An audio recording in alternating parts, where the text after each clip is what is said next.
Survive the Nights have just added a massive feature to the game that has been planned to be added for years now, but it is finally here. And that one is arcades. We can now finally play with the arcade games that are placed all over the map. The map, Black Island, has tons of these things. They're in bars, they're in shops, they're everywhere. And they've had a coming soon logo for years now. So being able to get in there and actually play these is really quite cool. I know these are random games that you can download on your phone and you can play anytime, but being able to play them in a game is quite good. And I'm quite excited for it. So this is update 1.37. There's tons of improvements in here, the arcades obviously, and loads of additions to the lighting and how the lighting looks and works. So pretty cool. I'm excited for this one. If you are a fan of Survive the Nights and other zombie survival titles, make sure you subscribe to the channel, drop a like on the video, and stick around for much more. Let's jump in and have a look what 1.37 has in it. So this update is going straight to the default build. It's not coming out on beta branch. They've already done a load of internal testing and think this one works quite well. So they've gone over reported issues, added loads of those, fixed a load of stuff, which is great. There's a full changelog full of all the fixes, and we'll go over that towards the end of the video. But for the most part, the big new feature in this update is arcades. You've seen them in game for quite some time, arcade machines scattered across the world, teasing with their coming soon. However, the wait is finally over. This update marks the introduction of our first fully functional arcade games, thanks to Andrea's hard work this cycle, and to kick things off, we've now got 3 classics that you can test your reflexes with and pass between survival runs. Now these are Pong, Meteors, and Snake. Now, I'm assuming everybody knows what these games are. If you don't, then, yeah, I'm a little bit sad for you. A timeless classic, Pong. Battle to defend the AI of your friends for dominance. So basically, you've got a ball and 2 paddles on either side, and you've got to keep the ball going. It's ping pong, basically. And then Meteors, inspired by asteroids, where you've got to dodge incoming space debris, or you can shoot it out of the sky. And then Snake. Now, well, we all know what Snake is. You go around, you eat the apples, and you extend. The longer you can get, the higher your score is. Pretty cool. I'm very excited to try these out in game, and as you can see in the background, we've got a little bit of gameplay from all 3 of them, and we've also got another video in a couple of days' time going over something else that's at the bottom of this letter, which is very cool. So this is just the beginning for the arcade system, though. They're going to be working on more ways that you guys yourselves in the workshop integration mode will be able to add new games to the arcade systems. So pretty damn cool. Now, there's also brand new buildings across the map to house these machines, and they are the arcade 8-bit shelters, or studios. I'm pretty sure it's shelters, though. But these are little arcade stores. There's dedicated buildings. There are 4 in total, all across the map. Now, with the latest update, the 1.36, they added island-wide power, which really quite cool. But now there's going to be a few changes to the towns and cities across the maps, as their lighting wasn't quite right. So now, having the power plant on, you'll be able to actually see these and see the effects that the lighting has on them, which is quite cool. Now, there's tons and tons of little buildings everywhere, but the lighting that they've added just makes it feel a little bit more alive and give you a little bit more, well, a better chance anyway at nighttime exploration, because if you are playing this in the dark and you don't have a torch, things get really, really difficult. So things like ceiling fans as well will now spin, which I do quite like. Electric breakers and meters are now going to start up in their correct positions. That will reduce any configuration and setup hassle when trying to restore power.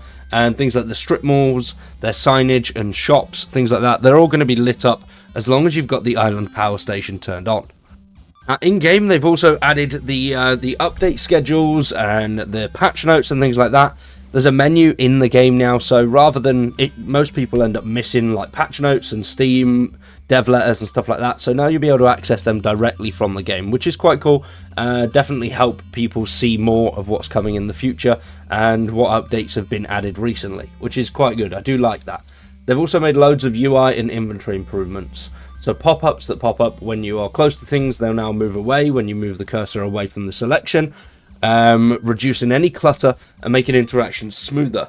Interaction UI with only one option will no longer display a redundant right-click option, and if there's only one thing to do, why force that extra click? Item descriptions will now occupy the left page of your inventory, improving readability, and any items that weigh under 1 pound now weigh correctly, making weight tracking more precise. As well as that, there's been improvements to farming to make things a little bit better. Functional plant pots are now spawned plant pots with proper functionality, and their work is intended, allowing you to grow crops without hassle, and growth patterns will now display. You'll be able to track the progress of visible plant growth percentage, making it easier to estimate how long things are going to take to harvest. There's also going to be persistent dug ground, where dug ground will no longer vanish after a server restart, preventing unexpected crop loss and ensuring your hard work in the fields is preserved. Now this one is my favourite, and this is the STN Batcave. This is the developer testing area, which I'm very excited to actually see. This is a secret underground developer bunker. This comes with a Batcave keycard and a Batcave developer area access keycard. There's also going to be craftable and placeable arcade machines. Now this is a little area that they've used for testing since the first alpha. With the addition of STN Plus, we wanted to share the space with our Plus members. And as you can see here, this is the door to the Batcave with some form of logo on it. I'm not actually sure what that is. I can't really see it too well. And then down here, we have got the tunnel, which is the entrance to the Batcave. And then here we have what it looks like internally. And this is where the team do all of their testing and run around and do all the crazy shit they want to do in here, basically, which is really quite cool. As you can see, it's got a little comfort area as well as sort of the main bunker, which I'm very excited. You've got to be a Plus member, though, so I'm going to look into that because that's something I've not really looked too much into. And then, as per usual, tons and tons of fixes and updates that have come to just basically make the game run better, look better, and improve the playability of the game and the access of stuff, which I really do quite like. The patch notes are here, and as you can see, there's tons and tons of stuff that they've fixed. Item placement, consumables, descriptions and weight displays, UI, lighting, farming, planting, crafting, weapons, loads and loads of cool stuff that they've done to make the game better than it was in the previous update, which is what I love about the A to Z team. I've met a couple of these guys personally, and they really are passionate, and they're building a great game. I love Survive the Nights. It's in my top 10 zombie survival games. Absolutely love it. I've been playing it for years and years.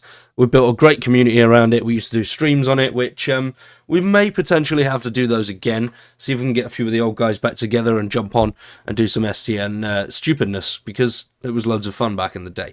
And I'd like to get back into streaming at some point this year. I'm not too sure when it's going to be, though, if I'm completely honest. It's about having the time. There's a lot of stuff going on at the moment. In-laws are moving around and away and all sorts of stuff, so we're helping them do a lot of that, which is taking a few weekends away. So it is something I'm thinking about and looking into, but when that'll happen, I'm not 100% sure, so I don't want to set a date or say anything like that, because I don't want to give false promises. But for now, ladies and gentlemen, that is it from me. Hopefully you've all enjoyed today's video. If you have, drop a like, subscribe to the channel, and we'll see you very soon with some more Survive the Nights.